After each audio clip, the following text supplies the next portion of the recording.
once again welcome back to my YouTube channel. This is Apaar Soni and I am your biology faculty। और आज NEET के point of view से बहुत ही scoring chapter हम आज start करने वाले हैं। क्लास 12 की एनसीईआरटी बायोलॉजी का चैप्टर है जिसका नाम है रिप्रोडक्टिव हेल्थ। बहुत स्कोरिंग चैप्टर है। हर साल पाया गया है कि इस चैप्टर से 1 से 2 सवाल तो जरूर आता है, कभी कभी 2 से ज्यादा सवाल पूछा जाता है। 2016 में पाया गया था कि इस चैप्टर से आराम से 3 सवाल आए थे। तो बहुत स्कोरिंग चैप्टर है। आज हम इस चैप्टर को स्टार्ट करने वाले हैं। पूरा अच्छे डिटेल इसको एक्सप्लेन करेंगे। सारे क्वेश्चंस आपसे हो जाएंगे बहुत आराम से। तो पूरा बने रहिए इस वीडियो में हमारे साथ। बेसिक से लेके चलेंगे और तब तक पूरा अच्छे से एक्सप्लेन करेंगे। हेल्थ के बारे में 9th क्लास में हमने सीखा था। हमने ये सीखा था कि health not any disease condition. अगर बॉडी के अंदर बीमारी नहीं है तो आप हेल्थी हैं, ऐसा नहीं कहा जा सकता। हेल्दी का मतलब है कि आपको फिजिकली के साथ साथ मेंटली और सोशली वेलबींग होना पड़ेगा। अगर आप इन सब तरीके से बढ़िया व्यक्ति हैं, है ना, वेलबींग है इन तीनों तरह से, तब आप हेल्दी हैं। अदरवाइज आप हेल्दी नहीं है। जैसे कि विराट कोहली, उसको कोई बीमारी तो नहीं है लेकिन प्लेग्राउंड में परफॉर्मेंस अच्छी नहीं दे पा रहा, तो उसको हेल्दी नहीं बोलेंगे, है ना। सिंगर है, अगर वो अच्छे से सुर नहीं पकड़ पा रहा है लेकिन उसको कोई बीमारी भी नहीं है तो वो हेल्दी नहीं है। या he is disease free but he is not healthy anymore. ठीक है ना। तो this is a basic difference. जब हम क्लास 10th में आए तो क्लास 10th में हमने इस लिखे हुए पूरे शब्द की डेफिनेशन को जाना। 10th क्लास में रिप्रोडक्टिव हेल्थ को हम ये कहते थे कि कोई व्यक्ति, स्त्री या पुरुष, अपने जीवन में जितने ज्यादा नंबर ऑफ प्रोजेनीज या इंडिविजुअल्स को पैदा करके चला जाएगा वो उतना ज्यादा रिप्रोडक्टिवली हेल्दी कहलाएगा। If a person is capable of producing more number of individuals in his lifespan, more number of individuals, okay, in his lifespan, then he or she will be called as reproductively healthy person. He or she will be called as reproductively healthy person. लेकिन ये बात पूरी तरह से ठीक नहीं है।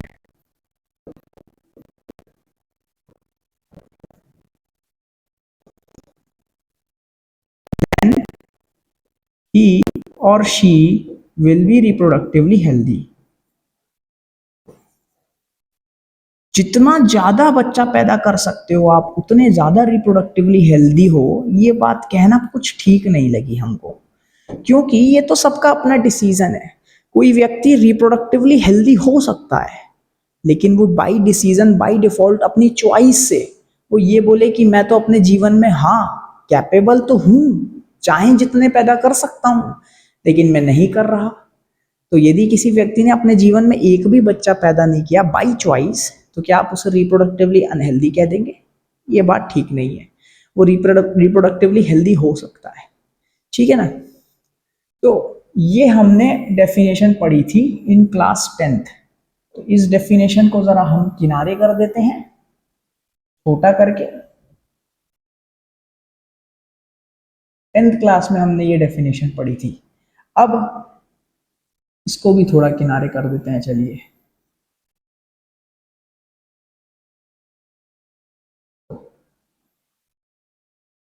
आइए आप भी छोटी हो जाइए।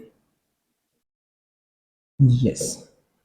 अब हम बात करेंगे कि 12th क्लास की हमारी एनसीईआरटी में एक नई प्रॉपर डेफिनेशन दी गई है। वो कहा गया है कि टोटल वेलबींग होना चाहिए व्यक्ति in all aspects of reproduction. Reproduction के कितने एस्पेक्ट हैं वो जरा देख लेते हैं। कौन से एस्पेक्ट्स की ये बात कर रहे हैं? एस्पेक्ट्स का मतलब होता है पहलू। कौन कौन से पहलू हैं? पहला पहलू है फिजिकली। और फिजिकली का मतलब जरा समझ लो। फिजिकली का क्या मतलब है भाई? फिजिकली का मतलब है कि रिप्रोडक्शन में फिजिकली हेल्दी होने का मतलब ये है कि आपके जो रिप्रोडक्टिव ऑर्गन्स है ना, वो रिप्रोडक्टिव ऑर्गन्स आपके प्रॉपर शेप और प्रॉपर स्ट्रक्चर होना चाहिए उनका, रिप्रोडक्टिव ऑर्गन्स का, ये कहना चाह रहे हैं। रिप्रोडक्टिव ऑर्गन्स का प्रॉपर शेप और स्ट्रक्चर होना चाहिए। साथ में दूसरा पहलू है सोशली वेलबींग होने चाहिए हो आप, ये दूसरा इसका एस्पेक्ट है। रिप्रोडक्शन का सोशल एस्पेक्ट का क्या मतलब है? इसका मतलब ये है कि आपका रिलेशन सोसाइटी के साथ कैसा है रिप्रोडक्शन के टर्म्स में। मतलब कि आप किसी पड़ोसी के बच्चे को देखते हैं और मान लीजिए, मैं आपके लिए नहीं बोल रहा हूं, मान लीजिए किसी व्यक्ति का बच्चा नहीं हो पा रहा है, he is no more capable of what reproducing, तो वो किसी पड़ोसी के बच्चे को देख के उसके साथ गलत व्यवहार करता है, फ्रस्ट्रेट होता है। तो सोसाइटी में उसका रिप्रोडक्शन के एस्पेक्ट से जो बिहेवियर है वो बड़ा खराब है, तो वो रिप्रोडक्टिवली हेल्दी पर्सन नहीं कहलाएगा। तो सोशली एस्पेक्ट का मतलब है कि रिलेशन इन सोसाइटी या रिलेशन विद योर नेबर्स आपके गुड होने चाहिए, सोसाइटी में रिलेशन आपके गुड होने चाहिए। ठीक। तीसरा एस्पेक्ट है इमोशनल, आप इमोशनली वेलबींग हों। इसका मतलब रिप्रोडक्शन में कैसे समझें? इसका ये मतलब है कि आपका पार्टनर के साथ रिलेशन अच्छा होना चाहिए, रिलेशन विद योर पार्टनर, उसके साथ आप इमोशनली इन्वॉल्व होने चाहिए। और इसका लास्ट पहलू है, लास्ट एस्पेक्ट है बिहेवियरल। बिहेवियरल का क्या अर्थ है भैया? बिहेवियरल का ये अर्थ है कि आपका जो सेक्स डिजायर है, सेक्सुअल डिजायर्स हैं, वो ठीक होनी चाहिए। प्रॉपर सेक्सुअल डिजायर्स या दूसरे शब्दों में प्रॉपर सेक्स ड्राइव वो ठीक होनी चाहिए, ये बिहेवियरल है। तो जब रिप्रोडक्शन के ये चार एस्पेक्ट्स आपके एकदम प्रॉपर होंगे तब आप रिप्रोडक्टिवली हेल्दी कहलाओगे। ये डेफिनेशन आपके मौसा या मेरे ताऊ ने नहीं दी है, ये डेफिनेशन बाकायदा WHO के द्वारा गिवन है। ठीक है, जो कि वर्ल्ड हेल्थ ऑर्गेनाइजेशन की बात है, world health organisation given by WHO। तो जब 10th क्लास वाली जो डेफिनेशन थी कि आप अगर ज़्यादा बच्चे पैदा करके जाते हैं अपने जीवन में तब आप रिप्रोडक्टिवली हेल्दी कहलाएंगे, वो बात कुछ ठीक नहीं लगी। तो फिर WHO ने कहा कि ये बात ठीक नहीं है, हम बताते हैं रिप्रोडक्टिव हेल्थ का क्या मतलब है। तो उन्होंने बोला कि अगर कोई व्यक्ति रिप्रोडक्शन के इन चार एस्पेक्ट्स में वेल बीइंग है, यानी कि physically shape structure reproductive organ उसके ठीक है, उसका सोशल रिलेशनशिप सोसाइटी में पार्टनर के साथ इमोशनल कनेक्शन ठीक है, बिहेवियरल उसकी सेक्स ड्राइव या सेक्सुअल ड्राइव भी अच्छी है, तब वो पूरी तरह से रिप्रोडक्टिवली हेल्दी माना जाएगा। ठीक, ये बात कही थी WHO ने। तो ये डेफिनेशन है given by WHO। Okay, now let's move forward.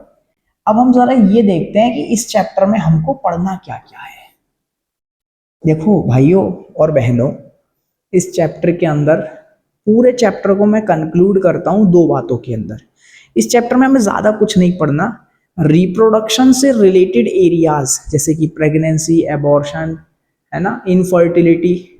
मैं आपको एक बार फिर से बता रहा हूं, रिप्रोडक्शन रिलेटेड एरियाज जितने भी हैं उनमें क्या क्या प्रॉब्लम्स हैं या रिप्रोडक्शन से रिलेटेड कितनी प्रॉब्लम्स हैं उनको पढ़ना है, और उनको सॉल्व करने की क्या स्ट्रेटजीज हो सकती हैं उसके बारे में जानना है। तो आइए मैं बता देता हूं आपको, इस चैप्टर के अंदर हमको इस रिप्रोडक्टिव हेल्थ वाले चैप्टर में हम लोगों को एक तो प्रॉब्लम्स के बारे में बात करनी है कि रिप्रोडक्शन से रिलेटेड प्रॉब्लम्स कितनी होती हैं और उन प्रॉब्लम्स से के लिए स्ट्रेटजीज सरकार ने क्या बनाई हैं, व्यक्ति के पर्सनल लेवल पे क्या स्ट्रेटजी बना रखी है सरकार ने, और जन सामान्य के तौर पे पूरे जन समुदाय के स्तर पे क्या स्ट्रेटजीज बना रखी हैं। तो आइए प्रॉब्लम के बारे में देखते हैं कि कितनी है प्रॉब्लम। मेनली यहाँ पे तीन प्रॉब्लम्स हैं। पहली प्रॉब्लम क्या है? पहली प्रॉब्लम है कि रिप्रोडक्शन के कारण, रिप्रोडक्शन से जुड़ी हुई पहली प्रॉब्लम है पॉपुलेशन का एक्सप्लोजन। भारी मात्रा में पॉपुलेशन बढ़ती जा रही है आज दुनिया की। पहली प्रॉब्लम तो यही है। दूसरी प्रॉब्लम ये है, रिप्रोडक्शन से रिलेटेड कुछ बीमारियां होती हैं जिनको हम सेक्सुअली ट्रांसमिटेड डिसीजेस कहते हैं। सेक्सुअली ट्रांसमिटेड इन्फेक्शंस भी इन्हीं को कहते हैं। साथ में इसी को हम दूसरे नाम से जानते हैं रिप्रोडक्टिव ट्रैक्ट इन्फेक्शंस, और या फिर इनका आखिरी नाम है वेनेरियल डिसीजेस। वेनेरियल डिसीजेस के नाम से भी इनको हम जानते हैं। ठीक है ना? venereal diseases, sexually transmitted diseases, in transmitted infections, reproductive tract infection, venereal disease। Example के तौर पे हम सभी लोग जानते हैं जैसे कि एड्स। एड्स एक सेक्सुअली ट्रांसमिटेड डिसीज है ना? सेक्सुअल इंटरकोर्स के दौरान एक पर्सन से दूसरे पर्सन में चली जाती है।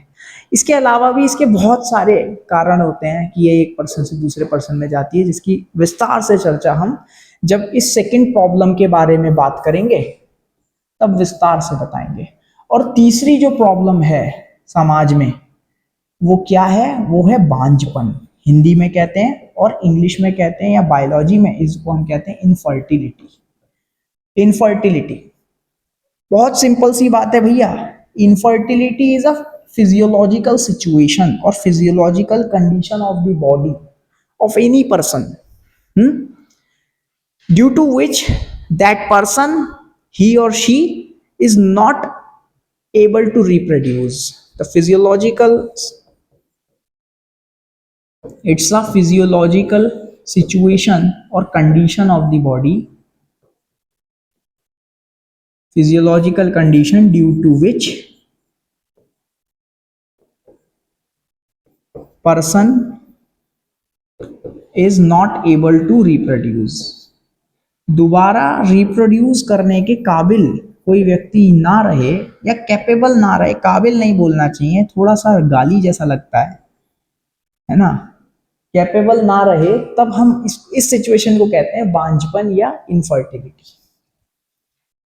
Okay, not able to reproduce, इसको इनफर्टिलिटी कहते हैं। इसके क्या कारण हैं, कैसे इसको ठीक किया जा सकता है, उन सब बारे में हम बात करेंगे। तो देखिए, इन तीन प्रॉब्लम्स को हमको फेस करना है ना? इन तीन प्रॉब्लम्स को हमको फेस करना है बेसिकली। देख सकते हैं हम, पहली प्रॉब्लम क्या है? पहली प्रॉब्लम है पॉपुलेशन एक्सप्लोजन। पॉपुलेशन एक्सप्लोजन पहली दिक्कत है। दूसरी प्रॉब्लम है सेक्सुअली ट्रांसमिटेड डिसीजेस। तीसरी है इनफर्टिलिटी। अब बात करते हैं स्ट्रेटेजीज के बारे में कि स्ट्रेटेजीज क्या क्या हो सकती हैं। तो आइए देखते हैं।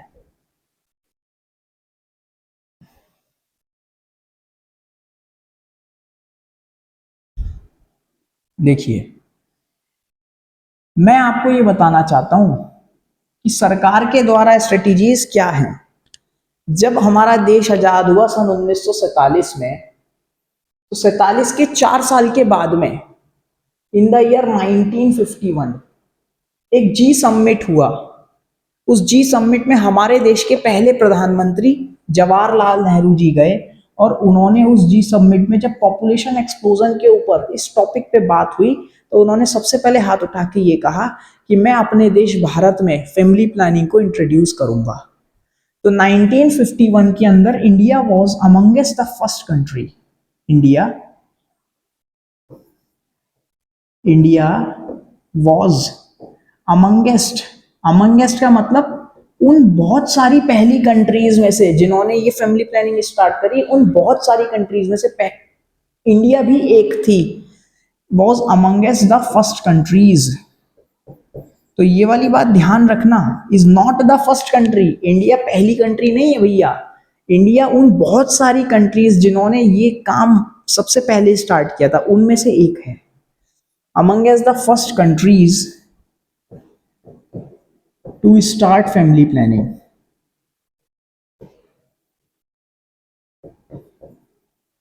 ठीक है।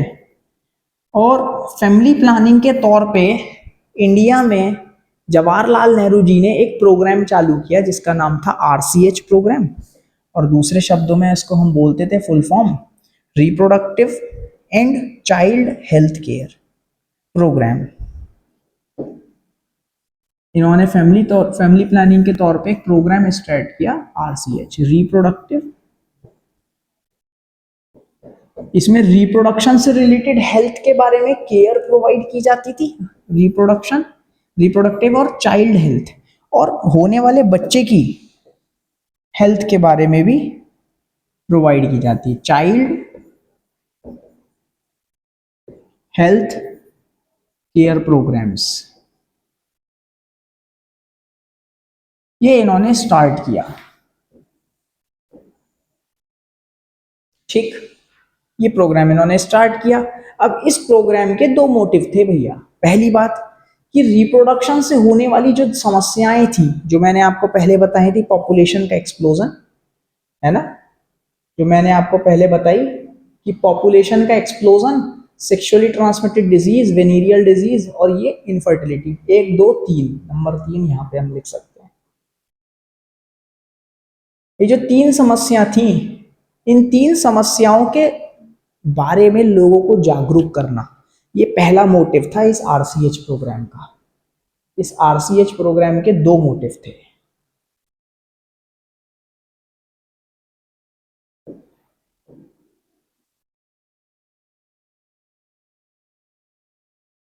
इस आरसीएच प्रोग्राम के दो मोटिव थे। पहला था अवेयरनेस,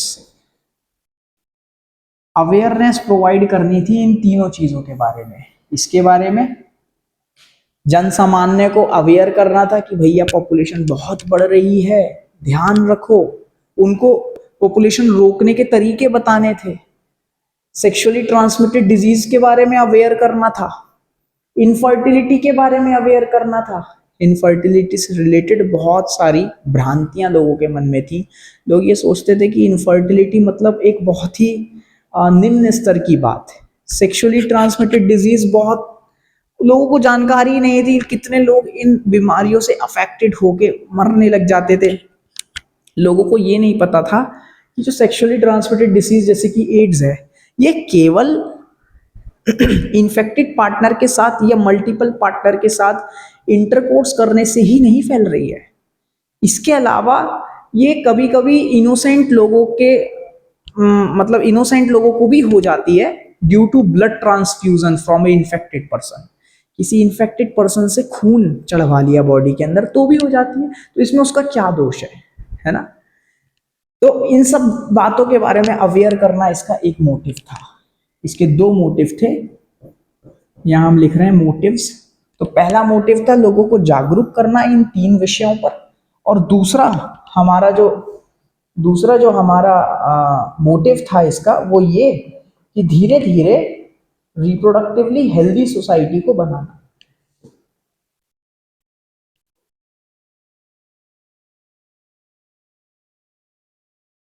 दूसरा मोटिव था कि सोसाइटी को रिप्रोडक्टिवली हेल्दी बनाना।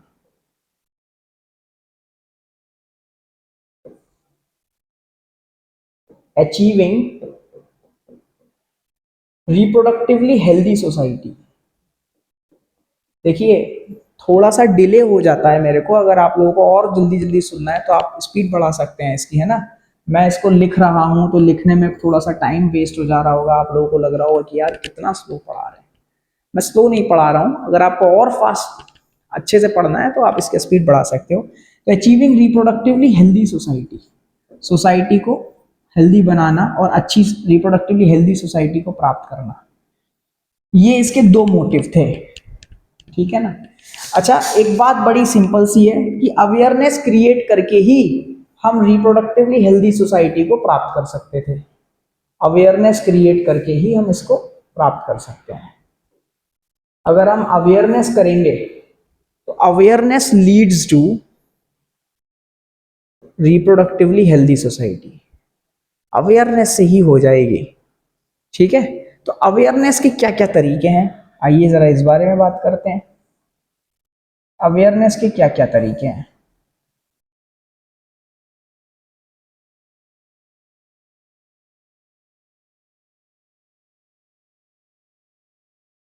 हम अवेयरनेस करने के लिए सरकार ने क्या क्या किया, ऑडियो विजुअल मीडिया या ऑडियो विजुअल एडवर्टीजमेंट, यानी कि ऑडियो रेडियो वगैरह पर प्रचार करना चालू कर दिया, ई रिक्शा है ना, मिनी मेट्रोज वगैरह पर स्पीकर, लाउड स्पीकर्स लगा के छोटे छोटे एडवर्टीजमेंट करना स्टार्ट कर दिया, विजुअल वीडियो, जैसे कि आजकल आप देख सकते हो अक्षय कुमार जी का एड आता है कि तू एक बीड़ी के पैसे में दो जान बचा सकता है, एक अपनी और एक अपनी वाइफ की, उसको पैड दिलाकर। तो ऑडियो विजुअल्स, इसके अलावा प्रिंट मीडिया है ना, प्रिंट मीडिया के माध्यम से भी प्रचार किया जा सकता है, अवेयरनेस की जा सकती है, और ये सारे काम कौन करेगी, गवर्नमेंट ऑर्गेनाइजेशंस करेंगी या नॉन गवर्नमेंट ऑर्गेनाइजेशन एनजीओज करेंगी। तो ये सब कार्य होना चाहिए। इसके अलावा इसकी अवेयरनेस ना केवल ऐसा गवर्नमेंट और नॉन गवर्नमेंट की ही जिम्मेदारी है, पेरेंट्स के द्वारा भी इस इस एजुकेशन को डिलीवर करना चाहिए, इस मैसेज को डिलीवर करना चाहिए to their new generations. Teachers के द्वारा इसको बताना समझाना चाहिए, अवेयरनेस क्रिएट करना चाहिए, जो कि मैं कर रहा हूँ आप लोगों को पढ़ाकर और बहुत सारे लोगों को पढ़ाकर। टीचर्स के अलावा रिलेटिव जैसे कि बड़े कजिन्स, भाई बहन इस नॉलेज को दें अपने से छोटे लोगों को, और फ्रेंड्स के द्वारा भी ये नॉलेज एक दूसरे तक फैलाई जाती है। ये फ्रेंड्स के द्वारा फैलाई जाने वाली नॉलेज बड़ी भ्रांतिकारी होती है, भ्रम पैदा करने वाली होती है, इस पर विश्वास नहीं करना चाहिए, लेकिन फैलाई तो सबसे ज्यादा इन्हीं के द्वारा जाती है। कितने रिलेटिव्स हैं जो अपने से छोटों को समझा रहे हैं इस टॉपिक के बारे में, कोई नहीं समझाता। टीचर्स आजकल के समय में आप देखोगे कि चैप्टर ही स्किप कर दिया जाता है ना, तो चैप्टर को ही एक्सप्लेन नहीं कर रहे हैं टीचर्स लोग इस चैप्टर को, या अगर कर भी रहे हैं तो हिंदी में करा जाना चाहिए इस चैप्टर को एक्सप्लेन, क्योंकि बहुत सारी जनता आज भी देश में हिंदी को अच्छे से समझ पाती है, लेकिन हिंदी में नहीं बोलते, इंग्लिश में तर तर तर तर तर तर तर एकदम चैप्टर का एकदम जल्दी जल्दी जल्दी जल्दी समझाएंगे, पूछते भी नहीं कि डाउट है, समझ में आया कि नहीं आया। तो सबसे ज्यादा जो ये जो मैसेजेस हैं डिलीवर किए जा रहे हैं फ्रेंड्स के द्वारा, और फ्रेंड्स के द्वारा कोई सही बात तो डिलीवर होती नहीं, क्योंकि आप जिस उम्र के हो आपका फ्रेंड भी उसी उम्र का है, आपको अगर नॉलेज पूरी नहीं है तो उसे कैसे हो सकती है, उसकी उसकी भी नॉलेज अधूरी है, खराब है ना, तो वो भ्रांति बना देता है। ठीक है, कोई बात नहीं। इसके अलावा और क्या तरीके हैं अवेयरनेस क्रिएट करने के? दूसरे तरीके हैं कि सेक्स एजुकेशन को मैंडेटरी कर देना चाहिए इन स्कूल्स, सेक्स एजुकेशन का इंट्रोडक्शन होना चाहिए। जैसे एनसीईआरटी में ये चैप्टर रखना सेक्स एजुकेशन का इंट्रोडक्शन ही तो है, पढ़ा रहे हैं हम, सेक्स एजुकेशन ही दे रहे हैं आप लोगों को। इसके अलावा केवल स्कूल्स में ही नहीं, सेक्स एजुकेशन और भी पिछड़े इलाकों में देनी चाहिए, और स्पेसिफिकली मैरिजेबल एज ग्रुप में आने वाले लोगों को देनी चाहिए, क्योंकि उन्हीं का समय है इस नॉलेज को जानने के लिए। तो मैरिजेबल एज ग्रुप में जो लोग आ रहे हैं उनको तो जरूर देनी चाहिए। और उसके अलावा फर्टाइल कपल्स, फर्टाइल कपल मतलब those couples who are still able to reproduce, जिनके अंदर अब भी रिप्रोड्यूस करने की क्षमता बाकी है, उनको ये जरूर देना चाहिए भैया मैसेज। उन्हें जरूर बताना चाहिए कि देखो गलत प्रैक्टिस से कोई एसटीडी मत लगा लेना, है ना, ऐसा। तो ये बहुत सारी बातें हैं, लेकिन सवाल ये आता है कि एजुकेशन में हम किस किस टॉपिक पे बात करेंगे। तो आप देखो ये जो एजुकेशन है, हमें किस किस बारे में बात करनी चाहिए इस एजुकेशन में। हमको इस एजुकेशन में बात करनी चाहिए प्रेगनेंसी से रिलेटेड टॉपिक्स पे। तो हम ये एजुकेशन किस बारे में देंगे? अबाउट, या एजुकेशन विल बी अबाउट, ये रहेगी प्रेगनेंसी से रिलेटेड टॉपिक्स पर, रिलेटेड टू प्रेगनेंसीज, है ना, बर्थ कंट्रोल के बारे में, क्योंकि पॉपुलेशन एक्सप्लोजन एक समस्या है, तो बर्थ कंट्रोल एक टॉपिक रहेगा। बर्थ कंट्रोल, राइटिंग जल्दी जल्दी लिखने में थोड़ी सी खराब आ रही है, okay, so please ignore it, लेकिन मैं बोलकर सारी बातें लिख रहा हूं, तो आप मेरे बोलने से समझना मैंने क्या लिखा है यहाँ। बर्थ कंट्रोल, इसके बाद में केयर के बारे में, केयर टू प्रेग्नेंट मदर, एक प्रेग्नेंट मदर की कैसे केयर होनी चाहिए, और जब किसी प्रेग्नेंट लेडी की जो केयर होती है उसको हम कहते हैं एंटीनेटल केयर, क्या कहते हैं, एंटी नेटल केयर। देखो, प्रेग्नेंट लेडी की केयर करना सब जानते हैं, लेकिन क्या आपको पता है कि प्रेगनेंसी से 3 महीने पहले केयर चालू कर देना चाहिए। When you decide that you are going to have a child now, तो आपको एक डॉक्टर के पास जाना चाहिए, उसे बताना चाहिए कि हम चाइल्ड को प्लान कर रहे हैं। तो डॉक्टर 3 महीने पहले से ही आपकी जो वाइफ है, या अगर आप सुनने वाले अगर आप कोई गर्ल स्टूडेंट हो, तो आप लोगों को वो क्या करेगी डॉक्टर, एफएसएच नाम का हार्मोन, एफएसएच नाम फॉलिकुलर स्टिमुलेटिंग हार्मोन का इंजेक्शन देना स्टार्ट कर देंगे 3 महीने के लिए। जिससे क्या होगा, आपकी बॉडी के अंदर, है ना, फॉलिकुलर स्टिमुलेटिंग हार्मोन से नए फॉलिकल्स ज्यादा अच्छे से बनेंगे, ज्यादा अच्छे चांसेस होंगे प्रेगनेंसी होने के। इसके अलावा और भी बहुत सारे इसके फायदे होते हैं। तो मैं यहां पर ये बात ना लिखकर ये बताना चाहूंगा कि ऐसी केयर को जो प्रेगनेंसी से पहले ही बॉडी की करनी चाहिए, उसको कहते हैं प्री नेटल केयर। और फिर प्रेगनेंसी के बाद जब डिलीवरी हो जाती है, डिलीवरी के बाद बच्चे की केयर और माँ की केयर, दोनों की केयर आफ्टर डिलीवरी वाली कहती है पोस्ट नेटल केयर। तो इन सब टॉपिक्स के ऊपर हम बात करेंगे, लोगों को बताएंगे, लोगों को हम ब्रेस्ट फीडिंग की इंपॉर्टेंस भी बताएंगे। आजकल ये सब बहुत ज्यादा पीछे होती जा रही हैं बातें, ब्रेस्ट फीडिंग की इंपॉर्टेंस के बारे में बताएंगे। जब इसके बाद हम लोगों को ये भी बोलेंगे कि equal opportunities to boys and girls, ये बहुत जरूरी चीज है ना, बहुत ज्यादा जरूरी है। एक राज्य का मैं नाम नहीं लूंगा, एक राज्य के अंदर लड़कियों की बहुत ज्यादा कमी होने के कारण राज्य में एक स्लोगन बना दिया गया, ये कि यदि बेटी नहीं बचाओगे तो बहू कहां से लाओगे। तो आप समझ रहे हैं ना किस प्रकार से अवेयरनेस क्रिएट करी जा रही है। तो ये अवेयरनेस की equal opportunity to boys and girls, लड़के और लड़की को बराबर चांस देना बहुत जरूरी है भैया।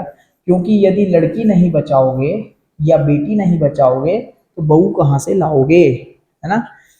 तो इस प्रकार से हम अवेयरनेस क्रिएट करके अपनी सोसाइटी को रिप्रोडक्टिवली हेल्दी सोसाइटी की तरफ ले जाएंगे।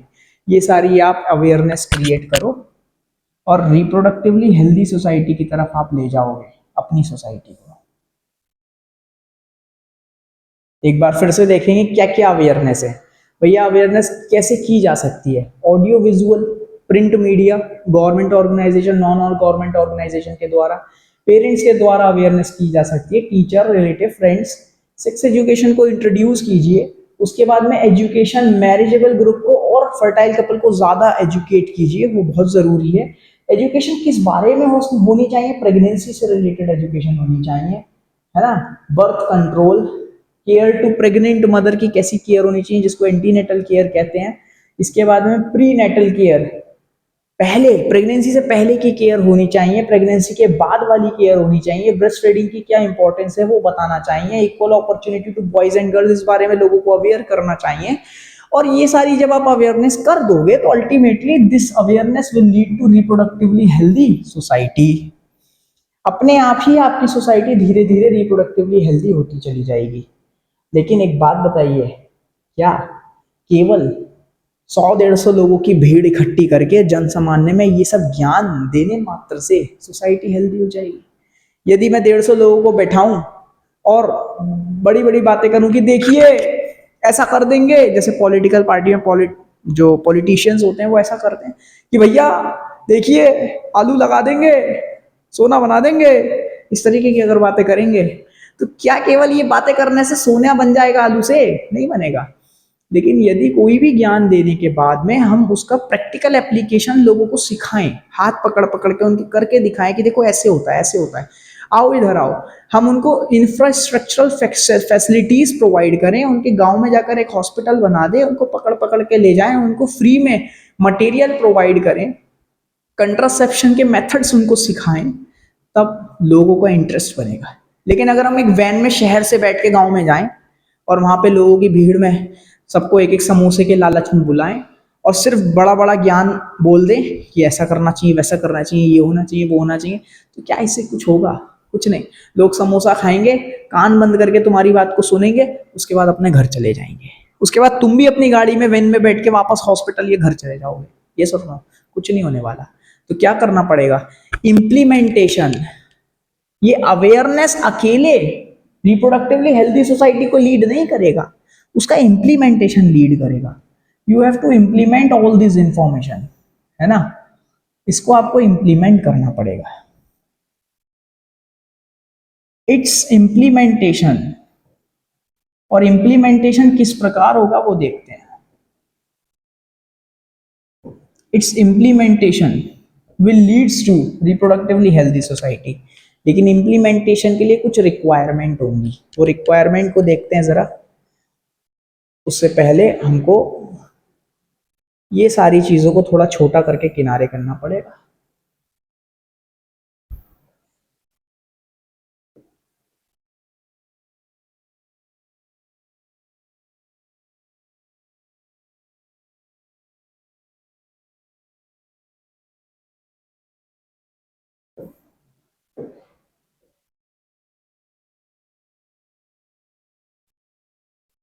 Just wait a minute.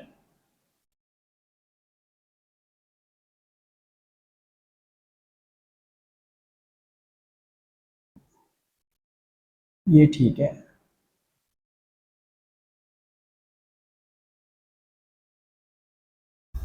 Okay, तो इसका इम्प्लीमेंटेशन के लिए कुछ रिक्वायरमेंट है हमारे पास। क्या रिक्वायरमेंट है? सबसे पहले तो भैया आपको जो है प्रोवाइड करनी पड़ेगी कुछ कुछ आपको प्रोवाइड करनी पड़ेगी। क्या? आपको पहली चीज तो इंफ्रास्ट्रक्चरल फैसिलिटी प्रोवाइड करनी पड़ेगी। इंफ्रास्ट्रक्चरल फैसिलिटी यानी कि हॉस्पिटल्स बनवाइए गांव में, है ना? उनको इजी एक्सेस मिलना चाहिए, ताकि जब आप ज्ञान देकर आए कि भैया प्रेगनेंसी ज्यादा से ज्यादा आप हॉस्पिटल में जाकर डिलीवरी कराओ, प्रेग्नेंट लेडीज को सिखा कर आए। तो जब तक गांव में एक हॉस्पिटल नहीं होगा तो वो क्यों जाएंगी, है ना? फ्री में फैसिलिटीज को प्रोवाइड कराइए आप, मटेरियल सपोर्ट दिए उनको। मटेरियल सपोर्ट देने से धीरे धीरे रिप्रोडक्टिवली हेल्दी सोसाइटी बनेगी। प्रोफेशनल एक्सपर्टीज, ज्यादा से ज्यादा डॉक्टर्स उनकी हेल्प के लिए वहां मौजूद होने चाहिए। प्रोफेशनल एक्सपर्ट्स प्रोवाइड होने चाहिए ना उनको, जो हर छोटी बात को उनको बताने के लिए वहां पर मौजूद हो। ये सारी चीज दीजिए आप अपने हॉस्पिटल्स में। आप केयर को प्रोवाइड कीजिए। Care related to what? Care related to pregnancy, यानी कि गांव की कोई महिला जब प्रेग्नेंट हो तो उसकी केयर हॉस्पिटल में होनी चाहिए। इसके अलावा और कौन सी? इनफर्टिलिटी से रिलेटेड केयर होनी चाहिए, है ना? अर्ली डिटेक्शन होना चाहिए। अर्ली डिटेक्शन किसका? अर्ली डिटेक्शन भैया एसटीडी का होना चाहिए, सेक्सुअली ट्रांसमिटेड डिसीजेस का होना चाहिए। उनको कॉन्ट्रासेप्शन के बारे में उनकी हेल्प कीजिए आप।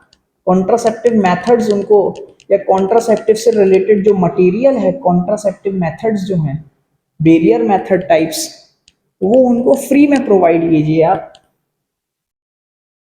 कॉन्ट्रासेप्टिव से रिलेटेड हेल्प होनी चाहिए उनकी। और मेंस्ट्रुअल प्रॉब्लम्स के बारे में उनको आपको ज्ञान देना पड़ेगा।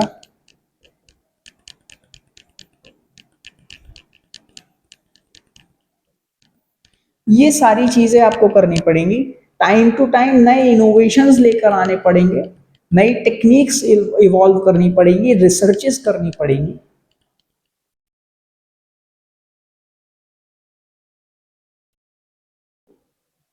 यहां हम लिख रहे हैं इम्प्लीमेंटेशन ऑफ न्यू टेक्निक्स।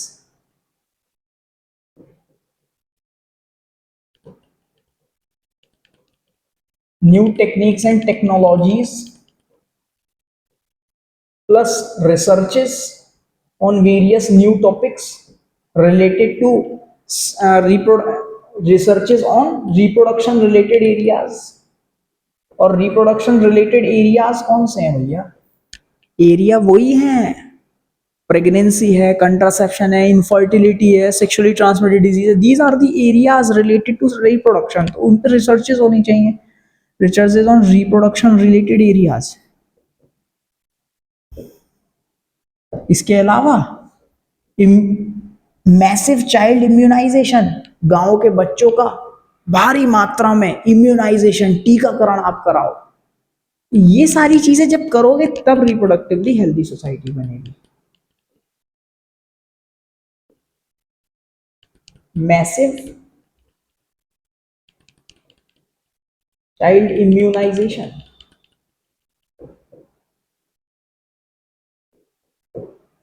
है ना। अब रिसर्च की बात हुई, रिसर्च, तो रिसर्च के तौर पे दो रिसर्चेस हुई हैं। जैसे पहली एक रिसर्च हुई थी, एक टेक्नोलॉजी नई इंट्रोड्यूस हुई, उसको बोलते हैं एमनियोसेंटेसिस। ये एमनियोसेंटेसिस एक टेस्ट होता है ना। ये वो टेस्ट होता है जो 14 से 18वें वीक के बीच में, 14 या 18वें हफ्ते के बीच में ये एमनियोसेंटेसिस टेस्ट कराया जाता है। और इस टेस्ट में ये पता लगता है कि बच्चे को, होने वाले बच्चे को कोई जेनेटिक डिसऑर्डर तो नहीं है। हम यहां लिख रहे हैं इसके बारे में, एमनियोसेंटेसिस, एमनियोसेंटेसिस ये एक टेस्ट है, टेस्ट जो कि 14वें वीक से 18वें वीक के बीच में कराना चाहिए। और ये 14वें वीक का मतलब क्या है, 2.5 महीना, है ना। 2.5 महीना हो गया, 2.5 या 3.5, 3.5 महीना हो गया, 3.5 महीने से 4.5 महीने के बीच में ये टेस्ट होना चाहिए। क्लियर। और इस टेस्ट में एक्चुअली करते क्या है, ये माँ का वॉम्ब है,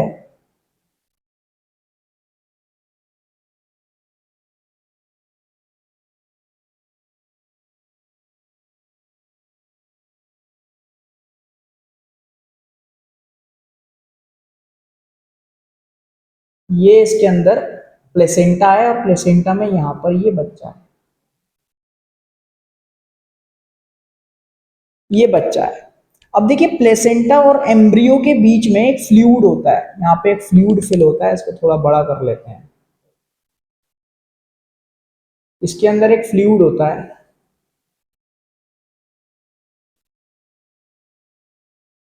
यहाँ पे एक फ्लूइड फिल होता है, लिक्विड। इस फ्लूइड का नाम होता है एमनियोटिक फ्लूइड, एमनियोटिक फ्लूइड। इस एमनियोटिक फ्लूइड के अंदर ना आपको दो चीजें मिलती हैं, हमको मिलता है एक तो स्टेम सेल्स, और साथ में कुछ डिजोल्व मटेरियल। एनसीईआरटी कहती है, एनसीईआरटी कहती है सम डिजोल्व सब्सटेंस,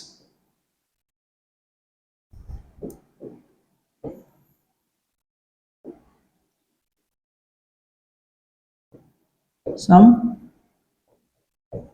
डिजोल्व सब्सटेंस, ये चीजें हमको मिलती हैं।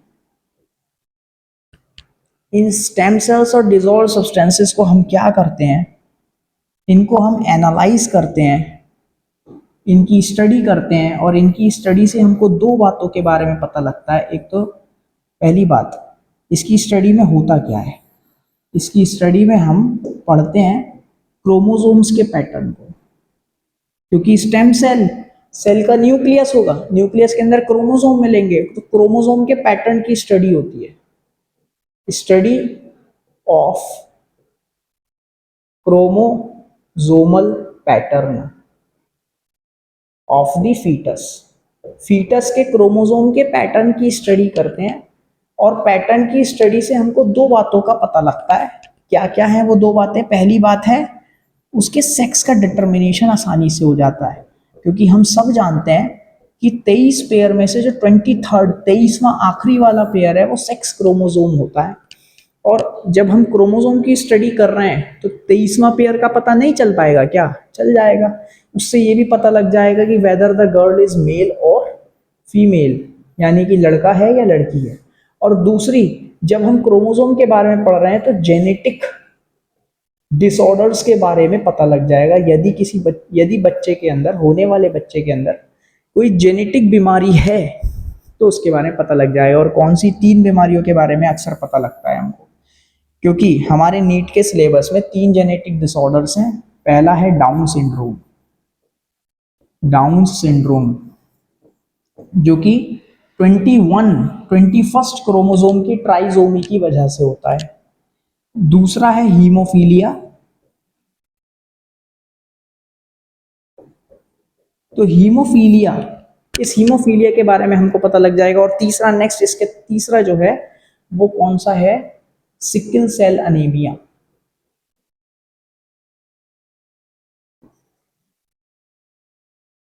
ये इन 3 जेनेटिक डिसऑर्डर्स के बारे में हमको पता लग जाएगा। देखिए 2013 में आया हुआ सवाल है, प्रीवियस ईयर क्वेश्चन।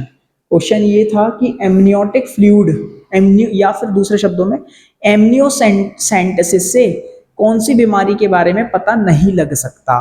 तो पहला ऑप्शन था डाउन सिंड्रोम, दूसरा था हीमोफीलिया, तीसरा था सेक्स डिटर्मिनेशन और चौथा था जॉन्डिस। तो भैया सेक्स डिटर्मिनेशन के बारे में पता लग सकता है, डाउन सिंड्रोम के बारे में, sickle cell anaemia, haemophilia, jaundice. Jaundice जो है वो क्या है, बेसिकली बाइल का इन्फेक्शन है, हमारे लीवर का इन्फेक्शन है, जिसमें बाइल का अमाउंट गड़बड़ा जाता है, ओवर सिक्रीशन होने लगता है बाइल जूस का। ये कोई जेनेटिक डिसऑर्डर तो नहीं है, ये तो आपके अंदर भी हो सकता है, मेरे अंदर भी हो सकता है। हिंदी में इसको कहते हैं पीलिया। ये कोई जेनेटिक थोड़ी ना है। हाँ, तो इसके बारे में पता नहीं लगेगा एमनियोसेंटेसिस से, क्योंकि ये कोई जेनेटिक डिसऑर्डर नहीं है। Okay, yes. तो ये एक तो रिसर्च हुई थी इस टेक्निक के ऊपर।